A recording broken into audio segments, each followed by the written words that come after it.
চলুন সরাসরি আজকের এই চমৎকার বিশ্লেষণে ঢুকে পড়া যাক। আজ আমরা দারুণ একটা বিষয় এক্সপ্লোর করব, কিভাবে কৃত্রিম বুদ্ধিমত্তা বা এআই এর একদম তাত্ত্বিক ধারণাগুলো থেকে বেরিয়ে এসে অত্যন্ত প্র্যাকটিক্যাল প্রম্পট ইঞ্জিনিয়ারিংয়ের মাধ্যমে কন্টেন্ট তৈরির পুরো গেমটাই বদলে দেওয়া যায়। আর এই পুরো জার্নিটার একটা পরিষ্কার ম্যাপ আপনারা এখন দেখতে পাচ্ছেন। আমরা প্রম্পট ইঞ্জিনিয়ারিংয়ের বেসিক ডিকোডিং দিয়ে শুরু করব, এরপর দুর্দান্ত সব প্রম্পটের গুরুত্ব, ভাইরাল ইউটিউব স্ক্রিপ্ট তৈরির কৌশল, হাই পারফর্মিং এআই প্রম্পট এবং সবশেষে এআই এর সাফল্যের নিয়মগুলো ধাপে ধাপে দেখে নেব। তো আমাদের প্রথম ধাপ হল প্রম্পট ইঞ্জিনিয়ারিং ডিকোডিং, যা মূলত এআই কমিউনিকেশনের একদম মূল ভিত্তি। মেশিন লার্নিং মডেলগুলো আসলে কিভাবে আমাদের নির্দেশ বোঝে, সেটাই এখানে সবচেয়ে ইন্টারেস্টিং ব্যাপার। এখানে সেই বহু পুরনো প্রবাদটাই কিন্তু একদম পারফেক্টলি খাটে, গার্বেজ ইন গার্বেজ আউট। অর্থাৎ অস্পষ্ট আর দুর্বল নির্দেশ দিলে জঘন্য আউটপুটই পাওয়া যাবে। এআই এর বিশাল সম্ভাবনা তখনই আনলক হয় যখন ঠিকঠাক আর প্রাসঙ্গিক ইনপুট বা প্রম্পটস দেওয়া হয়। এটাই হলো আসল মাস্টার কি। এখন প্রশ্ন হল, প্রম্পট ইঞ্জিনিয়ারিং জিনিসটা আসলে কি? এটা কিন্তু কোনো জাদুমন্ত্র নয়, এটা হলো একটা সুপরিকল্পিত প্রসেস। একটা ছোট ফ্রেজ থেকে শুরু করে পুরো একটা প্যারাগ্রাফ, যাই হোক না কেন, এআই মডেল থেকে সবচেয়ে প্রাসঙ্গিক, নিখুঁত আর হাই কোয়ালিটি উত্তর বের করে আনার জন্য প্রম্পট ডিজাইন করার স্কিলটাই হলো প্রম্পট ইঞ্জিনিয়ারিং। শুধু চ্যাট বক্সে একটা র্যান্ডম প্রশ্ন লিখে ফেলার দিন কিন্তু শেষ। এখন কৌশলগুলো অনেক স্মার্ট। মূলত 4টি উপায় আছে: নির্দিষ্ট কিওয়ার্ড ব্যবহার করে টপিক ঠিক করা, আগে থেকে বানানো টেমপ্লেট ব্যবহার করা, ছোট একটা প্রম্পটকে কনটেক্সট দিয়ে বিস্তারিত করা, আর সবশেষে আরও বড় প্রসঙ্গের জন্য কয়েকটা প্রম্পট একসাথে মিলিয়ে দেওয়া। এই স্ট্র্যাটেজিগুলোই সাধারণ ব্যবহারকারী আর প্রফেশনালদের মধ্যে আসল পার্থক্য গড়ে দেয়।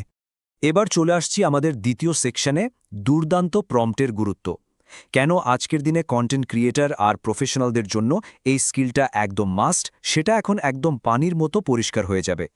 জেনারেটিভ এআই এর এই বিশাল সম্ভাবনার কথা একটু ভেবে দেখুন। সঠিক প্রম্পট ইঞ্জিনিয়ারিং জানা থাকলে customer support automation, real time translation বা দ্রুত ডেটা ম্যানেজমেন্টের মতো জটিল কাজগুলো এখন চোখের পলকে নামিয়ে ফেলা সম্ভব। বিশেষ করে যারা কন্টেন্ট তৈরি করেন, তাদের জন্য এটা আক্ষরিক অর্থেই একটা লাইফ সেভার।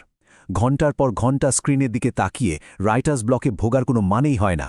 স্ট্রাকচার্ড প্রম্পটগুলো এত দ্রুত কাজ করে যে স্ক্রিপ্টিংয়ের বদলে রেকর্ডিং আর এডিটিংয়ে পুরো মনোযোগটা দেওয়া যায়। ঠিক আছে, এবার গিয়ারটা একটু চেঞ্জ করা যাক। কর্পোরেট এআই থিওরি থেকে সরাসরি ঢুকে পড়ছি আমাদের 3 নম্বর সেকশনে, ভাইরাল ইউটিউব স্ক্রিপ্ট তৈরি, একদম প্র্যাকটিক্যাল অ্যাপ্লিকেশন। এআই এর কাঁচা ক্ষমতাকে একটা গোছানো ক্রিয়েটিভ আউটপুটে রূপান্তর করাটাই কিন্তু আসল চ্যালেঞ্জ। এই ভিজুয়ালগুলো ঠিক সেটাই দেখাচ্ছে। ইউটিউবের মতো প্ল্যাটফর্মে অডিয়েন্সের মনোযোগ ধরে রাখার জন্য এআইকে দিয়ে ঠিক এভাবেই টার্গেটেড আর স্ট্রাকচার্ড স্টোরি টেলিং তৈরি করে নিতে হয়। একটা ভাইরাল স্ক্রিপ্টের অ্যানাটমি খেয়াল করলে দেখবেন, এটা কখনোই এলোমেলো হয় না। প্রথম 10 সেকেন্ডের জন্য একটা killer hook, clear intro, value packed main content, engagement, আর শেষে একটা solid call to action. Successful স্ক্রিপ্টগুলো সবসময় এই প্রমাণিত কাঠামোটা মেনেই চলে। 4 নম্বর সেকশনে আমরা দেখব উচ্চ কার্যক্ষমতা সম্পন্ন এআই প্রম্পট। এতক্ষণ যে রিজিড স্ট্রাকচারের কথা বললাম, এআইকে ঠিক কীভাবে ইনস্ট্রাকশন দিলে সে ওই স্ট্রাকচার অনুযায়ী নিখুঁত স্ক্রিপ্ট দেবে, সেটাই এখন দেখার বিষয়। এখানে একটা ভাইরাল ইউটিউব হুক জেনারেটর প্রম্পটের নিখুঁত ইনস্ট্রাকশনটা খেয়াল করুন। একজন প্রফেশনাল ইউটিউব স্ক্রিপ্ট রাইটার হিসেবে কাজ করুন, 15 সেকেন্ডের নিচে 10টি হুক তৈরি করুন, ইমোশনাল ট্রিগার দিন।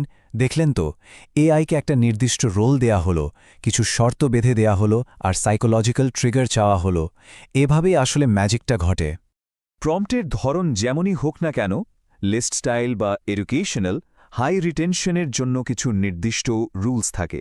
যেমন ধরুন, একঘেয়েমি কাটাতে প্যাটার্ন ইন্টারাপ্ট ব্যবহার করা, অথবা সাসপেন্স ধরে রাখতে কিউরিওসিটি গ্যাপ তৈরি করা। সাথে ছোট ছোট বাক্য আর ইমোশনাল স্টোরি টেলিং যুক্ত করলে অডিয়েন্স শেষ সেকেন্ড পর্যন্ত স্ক্রিনে আটকে থাকতে বাধ্য। আর হ্যাঁ, শুধু চ্যাট জিপিটি দিয়ে স্ক্রিপ্ট জেনারেট করেই কিন্তু কাজ শেষ নয়।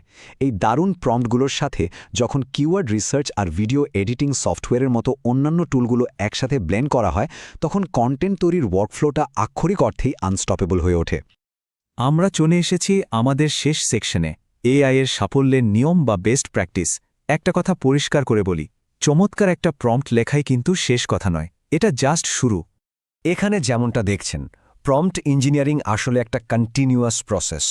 এর জন্য ক্রমাগত টেস্ট করতে হয়, আউটপুটগুলো নিয়ে কাজ করতে হয় এবং সময়ের সাথে সাথে পারফরম্যান্স মনিটর করে পুরো প্রসেসটাকে আরও শার্প করতে হয়। সাকসেসফুল প্রম্পটিংয়ের জন্য কয়েকটা গোল্ডেন রুল সবসময় মাথায় রাখবেন। কাজটা কি আর আউটপুট কেমন চান সেটা একদম ক্লিয়ার করে বলা, সঠিক এআই মডেল বেছে নেওয়া, স্পেসিফিক কনটেক্সট দেওয়া আর গাইড করার জন্য রেলেভেন্ট এক্সাম্পল বা উদাহরণ দেওয়া। সাথে অবশ্যই খেয়াল রাখতে হবে যেন এর ব্যবহারে কোনো বায়াস বা নৈতিক সমস্যা তৈরি না হয়। আজকের এই বিশ্লেষণটি শেষ করার আগে আপনাদের জন্য একটা ছোট্ট চিন্তার খোরাক রেখে যেতে চাই। এআই যখন রাইটার্স ব্লক বা ফরম্যাটিংয়ের মতো সব বাধা একদম গড়িয়ে দিয়েছে, তখন সফলতার একমাত্র লিমিটেশন হচ্ছে আপনাদের দেওয়া ইনস্ট্রাকশনসের কোয়ালিটি। একবার ভেবে দেখুন তো, এই স্ট্র্যাটেজিক প্রম্পট ইঞ্জিনিয়ারিং আয়ত্ত করতে পারলে আপনাদের পরবর্তী ক্রিয়েটিভ ওয়ার্কফ্লো ঠিক কতটা এফিশিয়েন্ট আর পাওয়ারফুল হয়ে উঠতে পারে।